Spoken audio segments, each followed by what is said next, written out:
Amis viewers, amis follow, aujourd'hui nous allons vous présenter des jeux de société.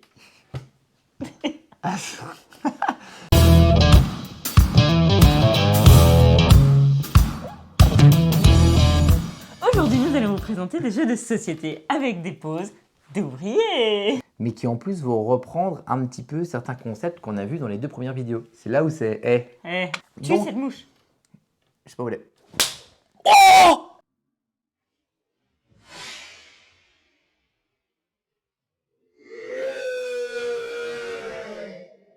Le premier jeu dont on va vous parler... N'est autre que le jeu favori de mon associé. Oui. Pour avoir discuté un petit peu avec les jeux de la comté, il le mettait par exemple à l'échelle de Catan. Mais non. Au niveau de la vente du nombre d'extensions. C'est pour ça que chez eux, c'est devenu une version culte. Le jeu-là est donc sorti en 2014. Ils ont eu l'As d'or en 2015. Si je dis pas de bêtises, il est autour des 45 €. C'est ça. Il y en a pour son argent parce qu'il y a beaucoup de choses dedans. Il y a beaucoup de matériel et il est beau. Un jeu qui vaut son petit pesant de cacahuètes. Parce que, en plus du coup d'avoir beaucoup de choses dedans, c'est un jeu qui finalement est relativement rapide. C'est ça, ils disent entre 40 et 80. Ça fait peur. Regardez, je vais vous faire peur tout de suite. Ça, Emmanuel. c'est l'aide de jeu pour tout le monde. Voilà, mais recto verso. Mais étonnamment, il n'est pas si complexe. Ça reprend la mécanique de la Wallé, qui est un jeu africain. C'est une espèce de truc en long comme ça, qui s'ouvre en deux. Et il y a des espèces de petits trous dedans. Et il y a des graines. On prend des graines, en fait, on prend toutes les graines, pardon. Les graines. On prend toutes les graines et on en met une à chaque fois, on avance sur le plateau et on en met une jusqu'à ce qu'on n'en ait plus. Et il faut qu'on finisse dans un trou où il y a 2 ou 3 graines. S'il y a 2 ou 3 graines, là on finit, on récupère les graines et on marque des points. Ça, c'est la mécanique de la Wallé. Et bah, du coup, ce jeu est totalement inspiré de cette mécanique-là. À la différence qu'on n'a pas des graines, mais on a des petits meeples. C'est comme nous les meeples. Vous savez, nous les meeples. Alors on va voir si on voit bien. Mais vous aussi, vous êtes des petits meeples. Donc il y a plein de petits meeples comme ça, de 5 couleurs. Et chaque meeple, les 5 couleurs de chaque petit bonhomme, correspond à 5 tribus. 5 tribes. Le plateau, qu'est-ce que c'est? Et bien le plateau, c'est ça. Vous avez des tuiles, vous avez 30 tuiles qui vont se mettre les unes. On va mettre 30 l'une à côté des autres. Et ça va créer un plateau au final. Et du coup, le plateau n'est pas le même parce que, comme vous voyez, les tuiles sont différentes, elles sont pas la même valeur, pas la même couleur, pas le même symbole ici. Vous imaginez bien que chaque symbole correspond à des mécaniques différentes, les petits symboles que vous voyez ici, en gros. Et donc, en gros, le plateau qui fait 30 tuiles sera jamais le même parce qu'en fonction de chaque partie, on les met aléatoirement et du coup, les tuiles ne seront pas au même endroit. Donc, on a déjà, pour moi, premier truc, c'est que chaque partie ne se ressemble pas parce que le plateau n'est jamais le même. À chaque fois, on va mettre 3 petits meeples sur chacune des tuiles. Ok, donc 3 meeples, 60 tuiles, c'est ça, hein, 6 x 5, ouais, il y a 30 tuiles. Wow. Donc il y a 30 tuiles, 3 petits, donc il va y avoir 90 meeples qu'on va étaler sur tout le plateau. Et le but du jeu, ça va être le principe de la Wallé. La mécanique de base, ça va être de récupérer ces petits meeples. Et on va prendre toutes les meeples d'une tuile. Donc au début de la partie, il n'y aura que 3 meeples sur la tuile. Au fur et à mesure de la partie, il va en avoir moins ou plus. Et on va les faire avancer sur les tuiles d'à côté. Et on va... pas les filles. Tu connais pas les filles d'à côté, toi? Si. Et du coup, quand on finit sur une tuile, eh bien, en fonction de la couleur avec laquelle on finit, si, par exemple, je finis, le dernier que je mets, c'est un rouge, et qu'il y a un ou des rouges sur la tuile, je récupère tous les rouges. Et je fais le bonus associé. Les rouges ont un bonus particulier, les jaunes un autre, les bleus un autre, les verts un autre, les bleus un autre. Et en fonction donc, de la couleur sur laquelle on finit, on ne fait pas la même action. Donc ça, c'est la première des choses, c'est la mécanique de base. La partie s'arrête quand il n'y a plus de meeple quand il n'y a plus de mouvement possible sur le plateau. Donc en moyenne, c'est 1 heure. Mais du coup, qu'on joue à 3, à 4, à 5, finalement, c'est pareil parce qu'il y a le même nombre de meeples. Donc il n'y a pas de oui, mais on joue à plus nombreux, donc la partie va durer une plombe. Pas du tout. Chacun va avoir un petit peu son petit matos. Là, on va avoir des petits chameaux. T'as pas mis les petits chameaux? Non. Mais il faut dire quelque chose aussi. Moi, j'aime beaucoup ce jeu parce qu'en fait, il n'y a pas de tour de jeu prédéfini. C'est-à-dire qu'on ne sait pas qui va commencer. À tout moment, en fait, on peut choisir où se placer, donc payer 1 pièce, ou 3 pièces, ou 5 pièces, ou 0.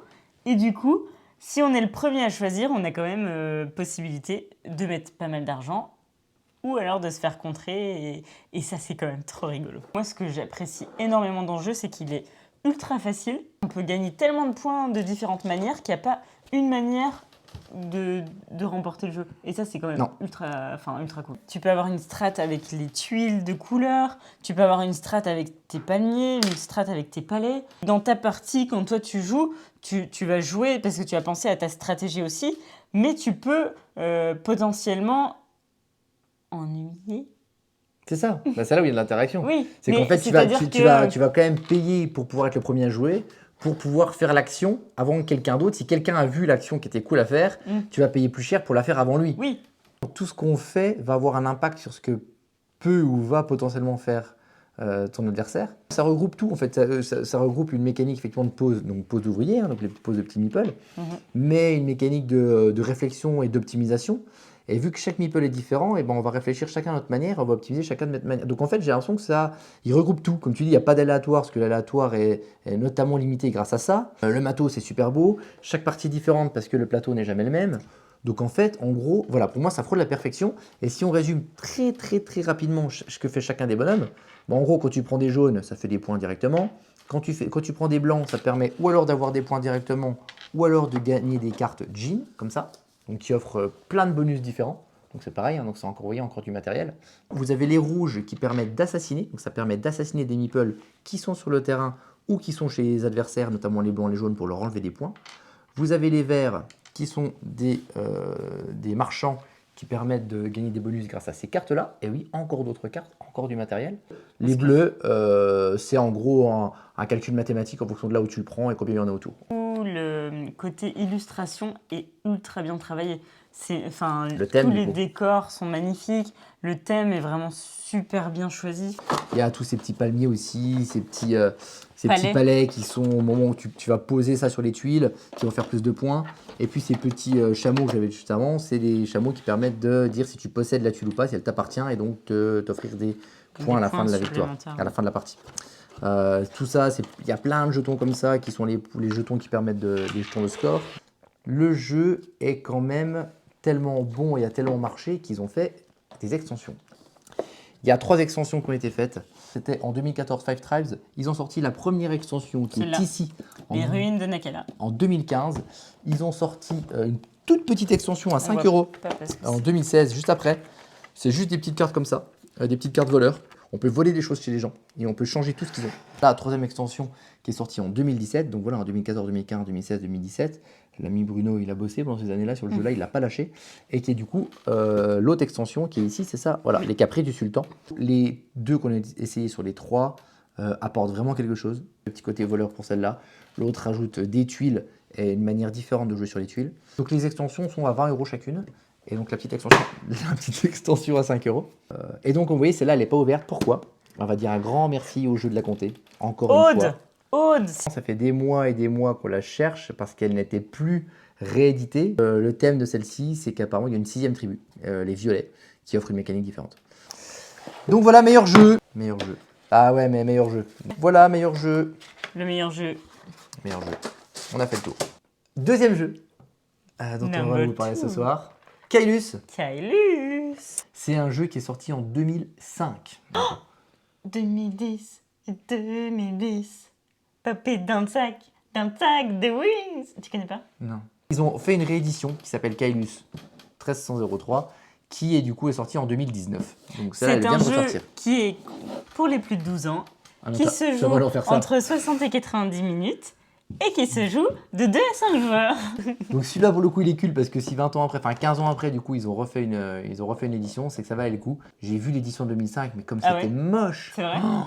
Donc là, ils ont refait un jeu tout propre, tout beau. Donc là, pour le coup, on est sur du vrai jeu de plateau. Le plateau, hop, il y a des petits rectangles. Donc vous en avez plein. Et en fait, c'est sur ces rectangles-là qu'on va poser des petites tuiles, et on se rapproche à la pose de tuiles de la dernière fois, qui sont ici, plein de petites tuiles, ok. Et en fonction des tuiles que vous allez poser, et ben du coup le plateau va évoluer aussi, donc ce sera jamais le même. Le plateau évolue. Voilà, on voit un peu, voilà, en fonction d'où on va mettre les tuiles. On met les tuiles sur le long de la route. Et le but c'est de monter. Parce que j'étais sur la route. On va développer un petit peu ça au fur et à mesure de la partie. Donc encore une fois, les parties ne se transformeront pas. Et on va placer encore une fois, nos petits meeples. On est toujours sur les meeples. Vous êtes sur la bonne chaîne. Donc des petits meeples. Et de la même manière que voilà, sur vraiment de la pose d'ouvrier classique, on va poser nos ouvriers sur chacune des tuiles que l'on va poser sur le chemin. Le but du jeu, ça va être d'agrandir le chemin et d'avancer. Plus on va avancer, plus on va mettre des tuiles, plus les tuiles apporteront des bonus importants et intéressants. Et du coup, c'est finalement un petit peu de la gestion de ressources. Les ressources, elle nous les a présentées ici. Alors, les ressources, vous allez avoir de l'or, du ramon, donc, de la pierre, pour ceux qui ne sont pas donc, du jambon, de la nourriture, du bois, Léo, et du tissu. Donc voilà, ça c'est toutes les ressources qu'on va pouvoir réussir à récolter en fonction de là où on place nos petits bonhommes. Les petits bonhommes, on va les poser. Si on arrive à les poser sur une tuile qui offre du jambon, on va récupérer du jambon. Et au fur et à mesure, on va réussir avec ces ressources-là à gagner des points de victoire. Ou alors en échangeant, il va y avoir tout en haut du plateau ici, toutes les ressources qu'on a contre des points de victoire. On peut, grâce à ces ressources, construire d'autres tuiles qui vont nous donner des points de victoire.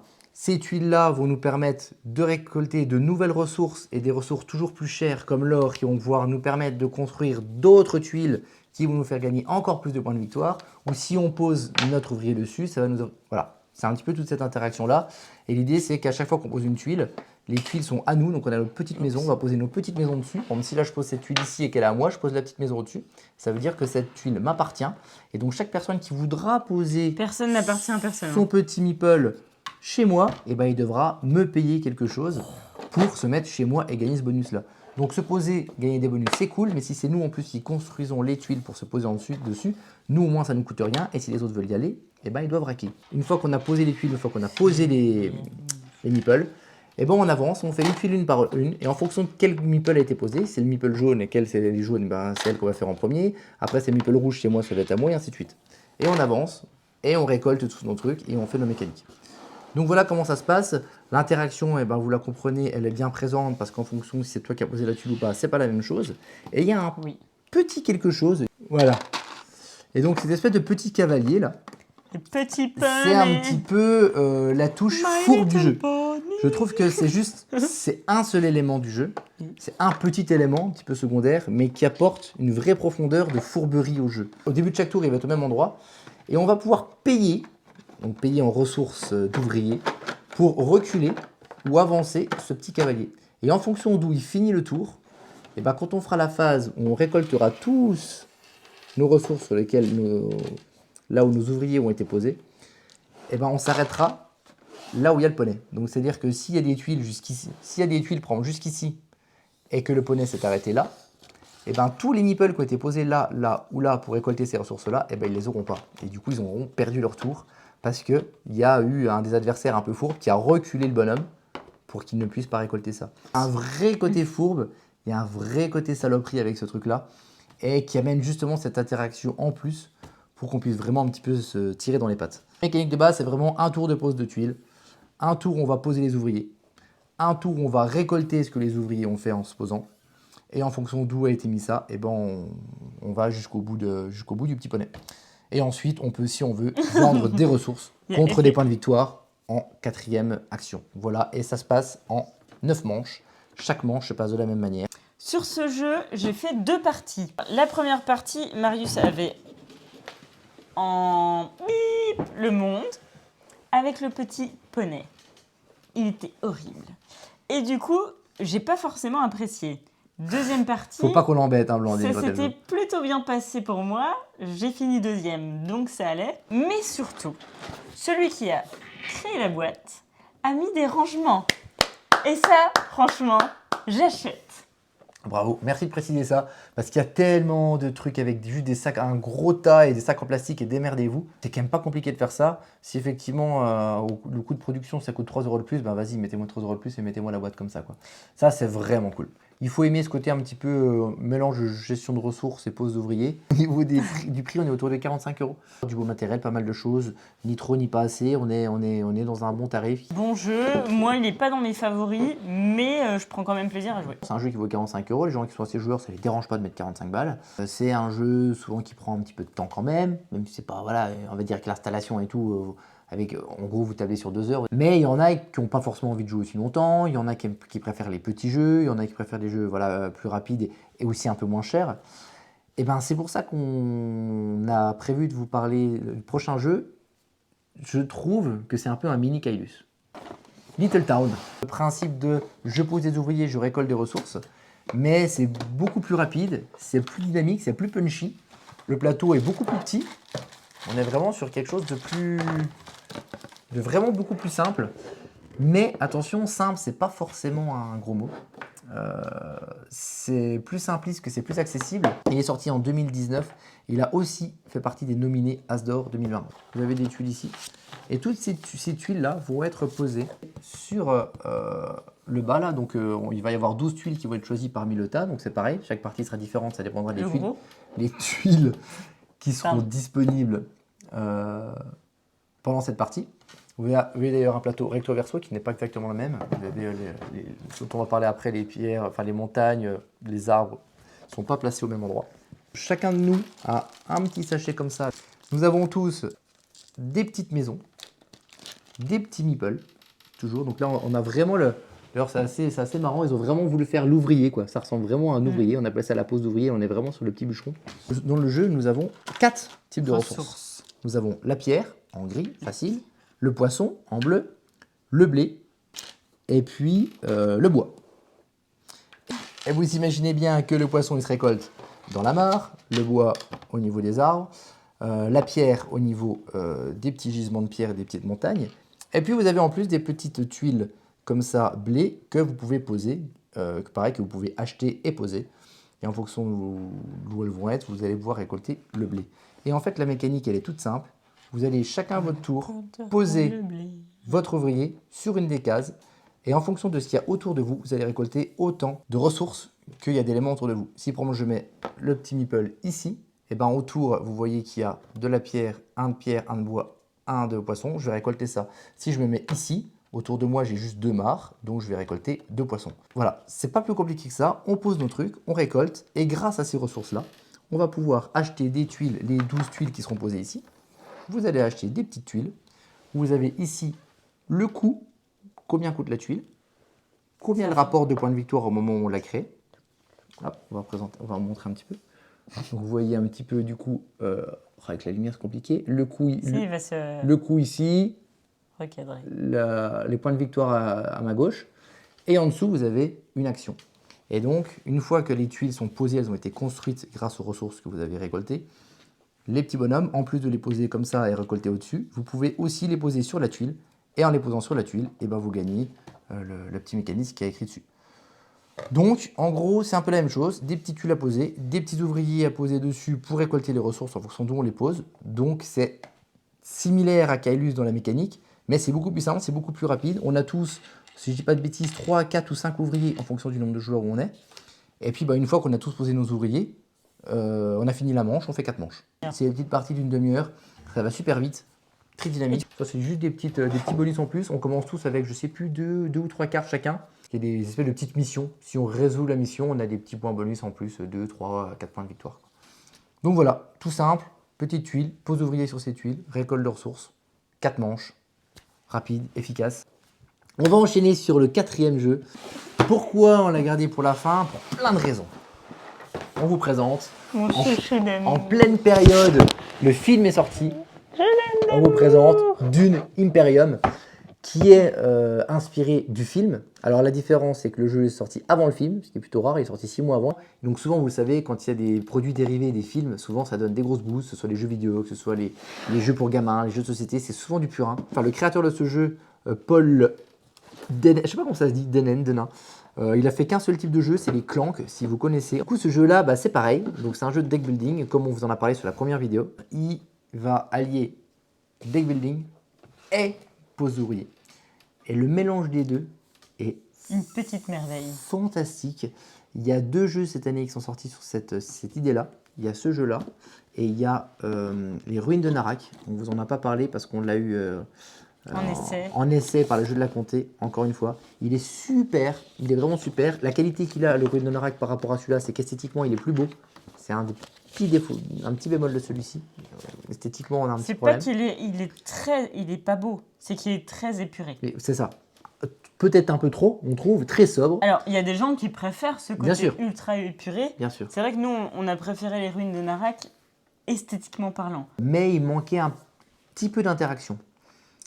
Et celui-ci, il arrive à mettre de l'interaction en plus. Donc voilà, on vous montre le plateau qui est effectivement très épuré. Et vous avez différentes zones. Et ben forcément, on est sur le thème, vous imaginez bien, toutes les petites zones, là, ces petits carrés. Tout ça, partout, c'est des endroits où on peut poser nos ouvriers et gagner des bonus en fonction de là où on les pose. Je suis cachée. Il y a différentes familles, il y a différents secteurs, etc. et qui sont représentés là sur le plateau. Vous avez ici 4 factions, donc 4 familles. Vous avez ici le conseil, vous avez ici le bord de la planète. Et en fonction d'où on se pose, vous imaginez bien que on va pas avoir les mêmes petites caches. On va pas avoir les mêmes mécaniques. Et il va y avoir des bonus différents. Bon, imaginons ici, chez les violets c'est quoi déjà chez les Bene Gesserit, si on pose nos ouvriers régulièrement ici, on va gagner des faveurs en montant ici, dans cette faction-là. Et en gagnant des faveurs, on va gagner des points de victoire, on va gagner des bonus particuliers. Donc en fonction de là où on va s'orienter, bon bah on va orienter sa stratégie. Mais comme sur tous les jeux de pose d'ouvriers, ce qu'on n'a pas forcément précisé tout à l'heure, un ouvrier, une fois qu'on a posé un ouvrier sur une tuile, on ne peut pas en poser un autre. Pour ce tour-là, cette tuile est occupée. On ne peut plus aller dessus. Enfin, cette zone est occupée. On n'a pas le droit d'y retourner. Donc, on va essayer de bloquer les autres en mettant nos ouvriers là où ils veulent aller. Donc ça, c'est vraiment le côté pause, entre guillemets, classique. Si on n'en est que là, le jeu n'a rien d'exceptionnel. Mais, là où il est exceptionnel, c'est là où il est très fort. C'est qu'effectivement, comme on l'a dit tout à l'heure, c'est un jeu de deck building. On commence tous avec un deck, comme d'habitude, donc 10 cartes, les 10 mêmes. Là en plus la différence avec plein d'autres jeux de deck building où on a des cartes de base qui sont assez, voilà, tu as genre 5 fois les mêmes, et 4 fois les mêmes et puis une spéciale. Là elles sont quasiment toutes différentes, elles sont vraiment, le deck déjà de base est super bien travaillé. Ensuite vous avez forcément toutes les cartes comme n'importe quel deck building, donc les cartes que vous allez acheter, le coût de la carte, l'action de la carte et ainsi de suite. Bref, un jeu de deck building classique sur le principe. Sauf que quand on va jouer, on va forcément avoir ces cartes en main et on va décider si la carte, on veut la jouer pour son rôle deck building et donc pour racheter d'autres cartes, ou alors on va s'en servir pour la capacité pose d'ouvrier. Et c'est là où c'est absolument extraordinaire. Il faut regarder, prendre une carte comme ça. L'idée est quand même géniale. Donc vous avez ici son coût. Tu rapproches. Ouais, je vais essayer de rapprocher un petit peu. Et en haut. Vous avez en haut à gauche, donc de l'autre côté, vous avez la valeur 3 qui est donc le coût de la carte si on veut l'acheter, elle coûte 3. Vous avez tout en bas le 2 là. Donc effectivement, si on la joue en mode deck building, eh ben, nous avons ce bonus qui est sur fond violet. Bouge plus. Donc nous avons ce bonus qui est sur ce fond violet. Là. Donc du coup, quand tu la joues pour un deck building, elle va te rapporter 2 points comme ça. C'est la monnaie entre guillemets qui te permet d'acheter des cartes. Si par contre, quand tu poses cette carte-là, tu veux l'utiliser pour la pose d'ouvrier, eh ben, tu vas utiliser la valeur à fond gris. Donc en posant ton ouvrier, tu auras le bonus qui est écrit sur le fond gris. Et tu pourras poser l'ouvrier uniquement sur les petites zones qui sont écrites juste normalement en face de mon doigt. Vous avez vu, là, cette carte-là, par exemple, si vous la jouez en pose d'ouvrier, vous aurez la possibilité de poser votre ouvrier sur la zone verte ou sur la zone jaune. Et en plus, vous gagnerez donc ce bonus qui est sur le fond gris. Donc la zone verte ou la zone jaune, dans l'exemple de cette carte-là, si vous la posez pour une pose d'ouvrier, eh ben, vous pourrez du coup poser ça, votre ouvrier, ou sur la zone verte ou sur la zone jaune. Et donc peut-être que quand vous allez jouer cette carte-là, vous allez vous dire, j'ai pas envie de poser un ouvrier dans cette zone-là, ça ne m'intéresse pas, donc vous allez jouer la compétence deck building pour acheter une carte.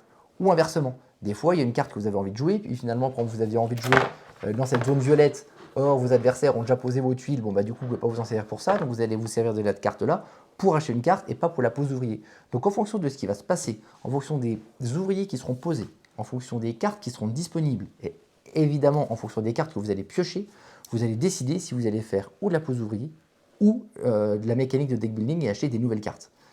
Et ça, c'est, j'ai déjà dit plein de fois, mais c'est génial. Et aussi avec notre personnage du début. Oui, montre-les du coup les personnages. Et du coup les personnages, comme vous voulez voir, ils sont effectivement inspirés du film. Voilà par exemple. Et chaque personne commence avec un personnage. Chaque petit personnage a des petits bonus que vous avez ici. Donc des bonus au début de la partie ou des bonus en cours de partie. Et donc chacun aura sa petite spécialité.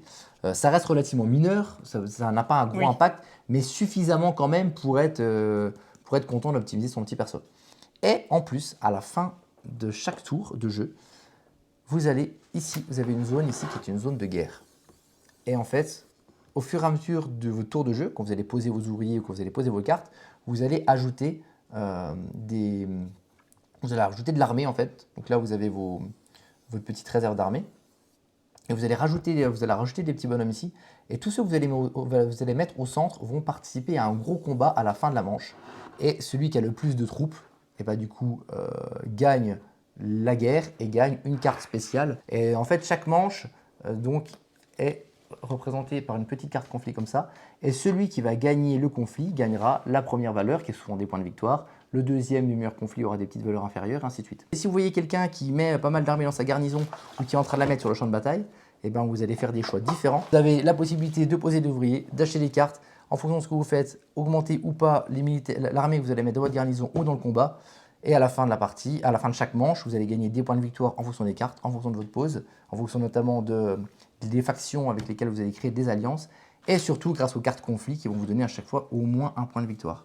La partie s'arrête quand quelqu'un a atteint 10 points de victoire. Là, il n'y a pas d'histoire de temps de tour, etc. Dès que le premier est sur 10 points de victoire, on arrête la partie. Mais le premier qui arrive à 10 points de victoire n'est pas forcément celui qui a gagné. Parce que du coup, il y a des points bonus de fin de victoire en fonction de ce que tu as fait pendant la partie. C'est juste que la personne qui a 10 déclenche la fin et ensuite on compte. Et celui qui a le plus gagne la partie. Celui-ci, c'est mon coup de cœur 2021. Il est sorti cette année. C'est le meilleur jeu qui est sorti cette année de loin. Pour moi aussi, c'est mon coup de cœur 2021. C'est le top du top. Mais pourquoi? Tout simplement avec ces petites cartes intrigues. C'est l'opération du jeu qui me fait kiffer à mort, où je les rends complètement ouf à prendre tout le temps ces fameuses cartes intrigues. Et parfois, j'arrive à leur saigner. Pour moi, il y a deux petits défauts dans le jeu, où j'ai dit l'esthétique que je trouve un peu trop sobre, et ces cartes intrigues. Ce qu'elle préfère, c'est ce que j'aime le moins. Moi, j'aime pas le côté aléatoire dans les jeux. Et ça apporte un petit côté aléatoire. Il y a des gens qui aiment bien ça, ça amène un peu plus de fun. Et ces cartes intrigues-là, on va les piocher. Et ça peut être tout n'importe quoi. Elles peuvent être fortes, comme très fortes, comme moyennement fortes. Et c'est ce côté random qui me plaît pas trop. Et elle, en fait, elle adore ça. J'adore. Mais en même temps, tu le joues bien. C'est-à-dire que c'est pas genre j'en tire une et que j'essaie d'avoir la plus forte. C'est-à-dire que tu vas tellement là-dessus, t'en pioches tellement, que forcément t'en brasses plein. Donc avec toutes celles que tu brasses, c'est une stratégie. C'est une stratégie carte intrigue, ce que tu fais à chaque fois. Oui. Et vu que tu embrasses beaucoup, bah forcément, dans les beaucoup, tu en as forcément certaines qui sont fortes, quoi. On a chacun un petit sachet avec nos petits bonhommes, pas comme d'habitude, hein, nos petits ouvriers qu'on va poser, nos petits carrés qui correspondent à l'armée, et les petits points pour compter les points de victoire. Et pour les ressources, il y a 3 types de ressources dans ce jeu. Si vous connaissez Dune, par le film ou par le bouquin, vous savez que la ressource la plus importante, c'est les épices. Donc, les épices sont représentées par ce petit truc-là. Et donc, comme vous voyez, c'est très sobre, quoi. Voilà, c'est un petit hexagone.